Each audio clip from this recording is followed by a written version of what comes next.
नमस्कार। दृष्टि है इसके न्यूज़ प्रोग्राम में आपका स्वागत है। आज हम लोग अंतर्राष्ट्रीय संबंध से जुड़े एक बहुत ही महत्वपूर्ण खबर पर बात करेंगे।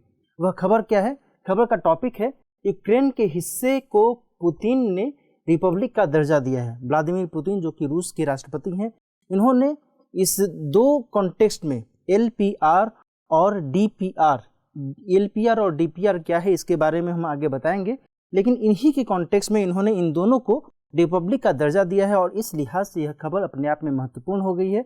आपको पता ही है कि अभी रूस और यूक्रेन के बीच में एक तनातनी वाली स्थिति चल रही है। इस तनातनी के माहौल में व्लादिमीर पुतिन जी के द्वारा इस तरीके का जो कदम उठाया गया है, इसके क्या कुछ परिणाम निकलकर सामने आ सकते हैं और विभिन्न देशों के बीच में इस कदम को लेकर के क्या कुछ हलचलें देखी जा रही हैं, इस पूरे मुद्दे पर आज हम बात करेंगे और इस संदर्भ में क्या कुछ डायमेंशंस उभर कर सामने आते हैं, इस पर भी बात करेंगे। लेकिन सबसे पहले देखते हैं कि आज की चर्चा के महत्वपूर्ण बिंदु कौन कौन से हैं। सबसे पहले हम बात करेंगे कि खबर क्या है, इसको हम विस्तार से समझने की कोशिश करेंगे। इसके बाद हम समझेंगे डोनबास के बारे में, क्योंकि यह जो डोनबास है इसी खबर से जुड़ा हुआ है, इसके बारे में जानेंगे।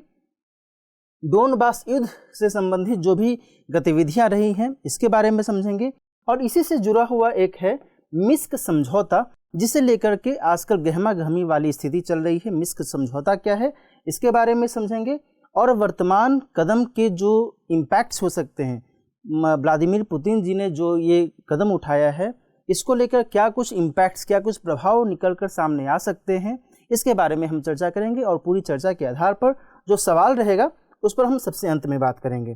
तो आइए सबसे पहले देखते हैं कि आखिर खबर है क्या।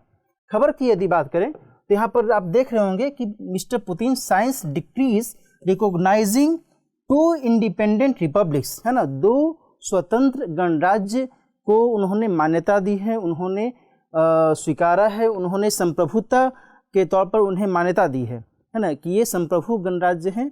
और ये जो दोनों गणराज्य हैं ये कहाँ पर हैं? तो ईस्टर्न यूक्रेन में, है ना, पूर्वी यूक्रेन के ये 2 जो गणराज्य के तौर पर उन्होंने मान्यता दी है। और ये जो दोनों गणराज्य हैं ये डोनबास क्षेत्र से जुड़े हुए हैं। आइए इनको हम एक नज़र मैप के माध्यम से भी देख लेते हैं। यही है डोनबास, जहाँ पर ये जो आप इलाका देख रहे हैं, ये जो क्षेत्र देख रहे हैं, यही है डोनबास, जो कि रसिया से निकट में है और ये यूक्रेन के अंतर्गत आता है। यहाँ पर जो मानचित्र है इसमें आप देख सकते हैं ये यूक्रेन के अंतर्गत ये हिस्सा आता है, लेकिन ये रसिया से भी इसकी नज़दीकी है। इस पूरे इलाके को, पूरे क्षेत्र को डोनबास के तौर पर जाना जाता है। इनमें डोनेट्स्क और लुहांस्क 2 अलग अलग क्षेत्र हैं और इन्हीं दोनों को जो है सॉवरेनिटी का दर्जा दिया है। किसी ने? तो व्लादिमीर पुतिन जी ने, रूस ने इन दोनों को, जहां एक तरफ डोनेट्स्क को DPR यानी कि डोनेट्स्क पीपुल्स रिपब्लिक कहा है और वहीं लुहांस्क को LPR यानी लुहांस्क पीपुल्स रिपब्लिक की संज्ञा दी है। इसे लेकर करके बहुत चिंता वाली स्थितियां सामने आ गई हैं, जहां एक तरफ यूक्रेन सहित, अमेरिका सहित कई देशों ने रूस की इस कदम को लेकर के चिंता जाहिर की है, वहीं रूस ने अपना पक्ष रखा है ना। जहां एक तरफ इन लोगों का ये कहना है कि रूस इस माध्यम से पूरे यूक्रेन को कब्जा करने की ताक में है और यह जो रूस ने कदम उठाया है, ऐसा लग रहा है कि यूक्रेन को कब्जा करने के लिए रूस द्वारा उठाया गया ये पहला कदम है। जो वहीं दूसरी तरफ रूस का कहना है कि नाटो और अमेरिका जैसे देश यदि हम पर खतरा किसी भी तरीके से मंडराएंगे तो हम अपने सुरक्षा के लिए, अपनी सिक्योरिटी के लिए जो भी विरोधी कदम उठाने उचित होंगे हम वो उठाएंगे। इस तरीके से रूस ने बयान दिया है। कहने का मतलब ये है कि रूस और जो नाटो और अमेरिका जैसे जो देश हैं ये सभी एक दूसरे के आमने सामने आ गए हैं और यहाँ पर अब ये देखने वाली बात होगी कि इस पूरे माहौल में क्या कुछ आगे स्थितियाँ सामने आती हैं। तो यहाँ पर आप देख सकते हैं, यहाँ पर ये क्रीमिया है जिसे रूस ने 2014 में अपने में मिला लिया था और ये है अभी वर्तमान में लुहांस्क और डोनेट्स्क को इसने गणराज्य का दर्जा दे दिया है। अब आप समझ सकते हैं कि रूस की नीति किस हिसाब से इस पूरे क्षेत्र में आक्रामक होती जा रही है।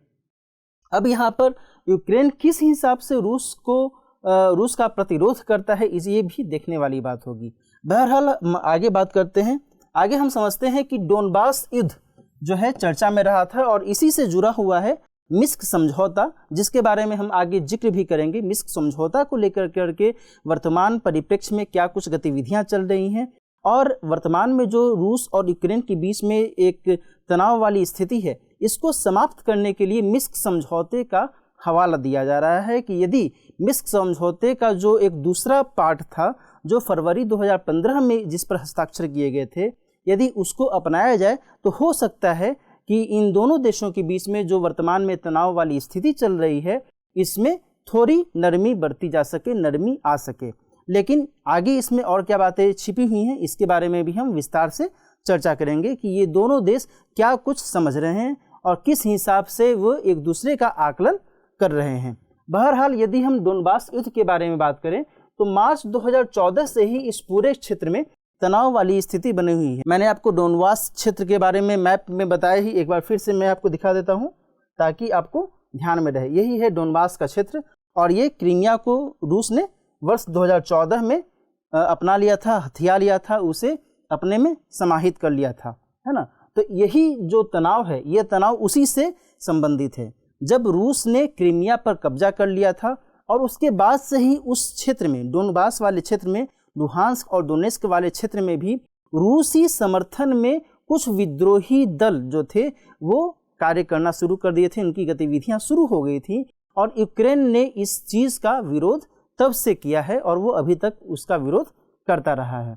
मई 2014 में यहाँ तक कि जनमत संग्रह भी करवाया गया था लुहांस्क और डोनेस्क वाले क्षेत्र में कि हम यूक्रेन से अलग होना चाहते हैं। अब आप समझ सकते हैं कि ये जो माहौल है, ये माहौल कितना अभी वर्तमान में महत्वपूर्ण हो गया है ना।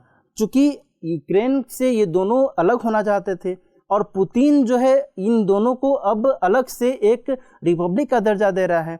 कहने का मतलब ये है कि पुतिन कहीं ना कहीं चाहते हैं कि ये दोनों यूक्रेन से अलग हो जाए और हमारे साथ में वो मिल जाए। मैं आपको बता दूं कि माना जाता है कि डोनेट्स्क और लुहांस्क में लगभग 70% से भी ज़्यादा रूसी भाषा बोलने वाले लोग रहते हैं और रूसी संस्कृति को अपनाने वाले लोग रहते हैं। चूँकि उनकी रूस से नज़दीकी भी है और रूसी भाषा बोलने वाले कई जो लोग हैं इस चीज़ को समर्थन दे रहे हैं कि हम रूस के साथ मिलकर करके ही रहें। अब ये देखने वाली बात होगी कि यूक्रेन जो है इन लोगों के अगेंस्ट में, इन विरोधियों के अगेंस्ट में किस तरीके से पेश आता है।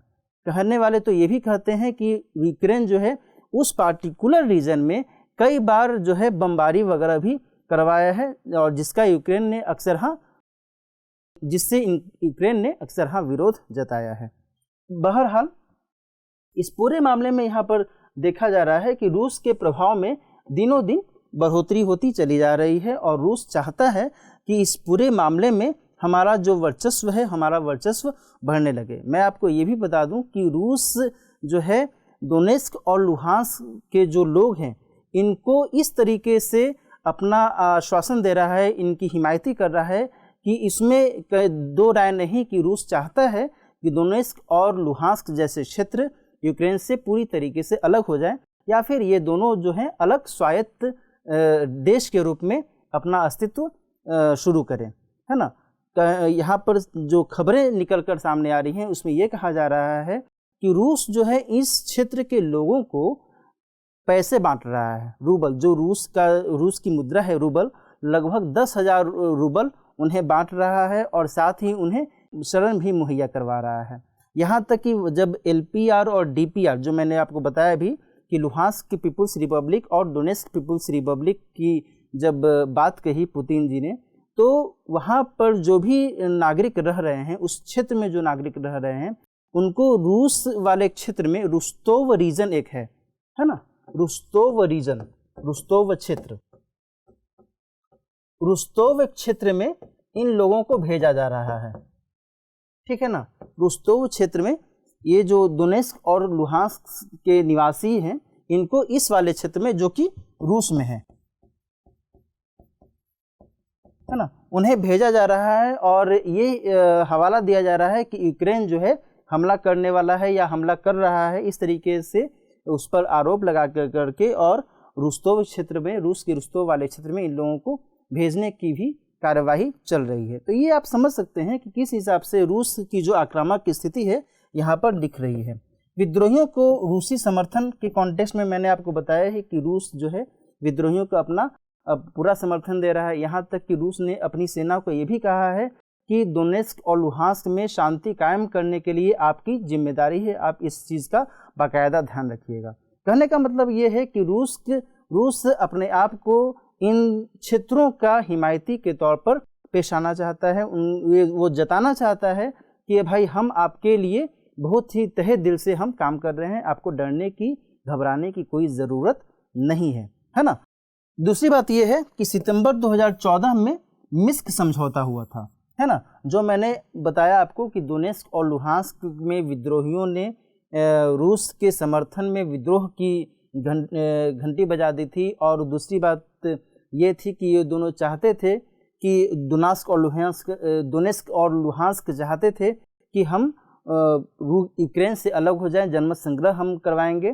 तो इन गतिविधियों में एक मिन्स्क समझौता हुआ था। मिन्स्क जो है वो बेलारूस की राजधानी है और वहाँ पर एक समझौता हुआ था। इसमें कौन कौन से लोग पार्टिसिपेट किए थे? तो जहाँ एक तरफ रूस, दूसरी तरफ यूक्रेन और तीसरी तरफ OSCE, इन 3 लोगों ने पार्टिसिपेट किया था, जिसमें रूस और यूक्रेन तो एक दोनों के विरोधी थे ही, साथ ही OSCE एक संगठन है, इसका नाम मैं फुल फॉर्म यहाँ पर लिख देता हूँ, organisation for security and cooperation in Europe, है ना। OSCE का फुल फॉर्म है organisation for security and cooperation in Europe, यानी यूरोप में सुरक्षा और सहयोग को बढ़ावा देने वाला जो संगठन है वही ये संगठन निर्मित किया गया था। और इन तीनों की भागीदारी मिन्स्क समझौते में की गई थी। यहाँ पर मैं आपको बता देना चाहूँगा कि ये जो मिन्स्क समझौता है ये 2 हिस्सों में हुआ है, मिन्स्क 1 और मिन्स्क 2। मिन्स्क 1 में क्या बातें कही गई थी और उसके बाद मिन्स्क 2 कब हुआ और क्यों हुआ और उसमें क्या बातें कही गई थी, इसके बारे में हम आगे से एक बार विस्तार से देख लेते हैं। मिन्स्क 1 में कहा गया था कि कैदियों का आदान प्रदान किया जाए, साथ ही मानवीय सहायता उस पार्टिकुलर रीजन में दी जाए, साथ ही जो भी भारी हथियार यूक्रेन इस्तेमाल कर रहा है उस रीजन में उसकी वापसी की जाए। लेकिन ये जो समझौता है ये समझौता फलीभूत नहीं हो सका था। दोनों देश एक दूसरे के अगेंस्ट में इस कदर खड़े थे कि इस समझौते को अंजाम नहीं दिया जा सका सही तरीके से। और उसके बाद फिर से एक समझौता होता है फरवरी 2015 में, जो कि मिन्स्क 2 नाम से उसे जाना जाता है। मिन्स्क 2 समझौते में फिर से कहा गया कि तत्काल युद्धबंदी की जाए, जो वहाँ पर जो एक तनावपूर्ण माहौल चल रहा था उसके मद्देनज़र। साथ ही OSCE की निगरानी की बात की गई, जो मैं आपको बता चुका हूँ कि organisation for security and cooperation in Europe के कॉन्टेक्स्ट में यह जो संगठन है OSCE, इसकी निगरानी की बात कही गई थी मिन्स्क 2 समझौते में। इसके बाद ये भी कहा गया था कि इस रीजन के मद्देनज़र लुहांस्क और दोनेत्स्क को स्वायत्तता दी जाए, उन्हें यूक्रेन की संसद में विशेष दर्जा दिया जाए और वहाँ पर चुनाव करवाए जाएं। इस तरीके की बातें इस समझौते के अंतर्गत कही गई थी। और साथ ही जो भी हथियार वगैरह हैं उनकी वापसी की जाए, प्रिजनरों को छोड़ दिया जाए, कैदियों को छोड़ दिया जाए। इस तरीके की बातें इस वाले समझौते में, मिन्स्क 2 वाले समझौते में की गई थी।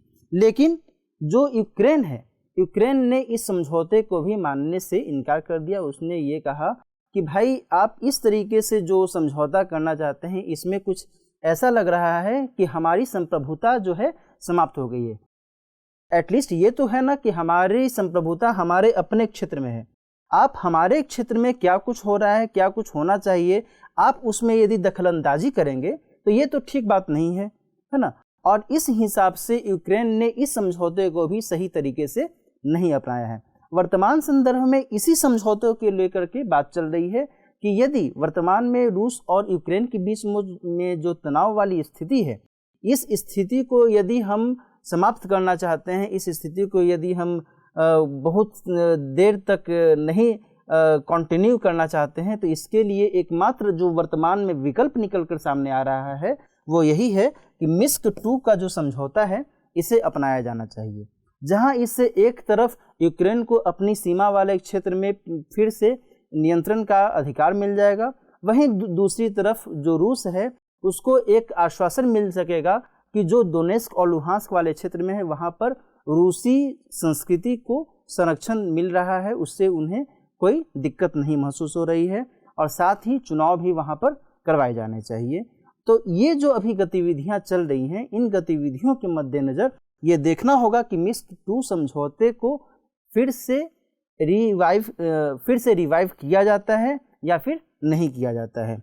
इस पूरे मामले में यदि हम बात करें कि आखिर पूरे मामले में जो इम्पैक्ट निकल कर सामने आ रहा है, प्रभाव निकल कर सामने आ रहा है, वो क्या निकल कर सामने आ रहा है। पहला तो यही है कि जो रूस है ये मिन्स्क 2 समझौते को लागू करने पर जोर दे रहा है, जो मैंने आपको पहले भी बताया।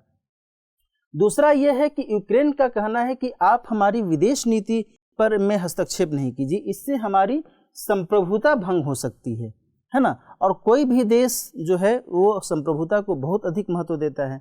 किसी भी देश के आंतरिक मामले में, चाहे वो भारत हो चाहे कोई भी देश हो, यदि आंतरिक मामले में कोई थर्ड कंट्री जो है उसमें हस्तक्षेप करता है, उसमें अपनी सलाह देने लगता है, तो ऐसे में बिल्कुल लगेगा कि आप जो है हमारी सोवरेनिटी के अगेंस्ट में काम कर रहे हैं, जो कि ठीक नहीं है। तो अभी यूक्रेन का यही कहना है कि ये हम जो है हमारी फॉरेन पॉलिसी और हमारी सोवरेनिटी का ये मामला है, इससे जो है बचने की आवश्यकता है, रूस को ये हिदायत दे रहा है। वहीं वर्तमान तनावपूर्ण माहौल से निकलने का धुंधला विकल्प जो है अभी दिख रहा है मिन्स्क 2 का समझौता। यदि मिन्स्क 2 समझौते को फिर से रिवाइव किया जाता है तो हो सकता है कि वर्तमान में जो एक तनातनी वाली स्थिति है इससे कुछ समय के लिए टाल दिया जा सके। लेकिन यहाँ पर मैं आपको ये भी बता दूँ कि कुछ अन्य जो प्रभाव हैं इस पूरे मामले में ये भी हैं कि जहाँ रूस ने एक तरफ इन दोनों को LPR और DPR को गणराज्य का दर्जा दे दिया है, वहीं अब उसकी इस गतिविधि को लेकर के अमेरिका ने प्रतिबंध भी लगा दिया है रूस पर। किस चीज़ का? तो निवेश और व्यापारिक प्रतिबंध,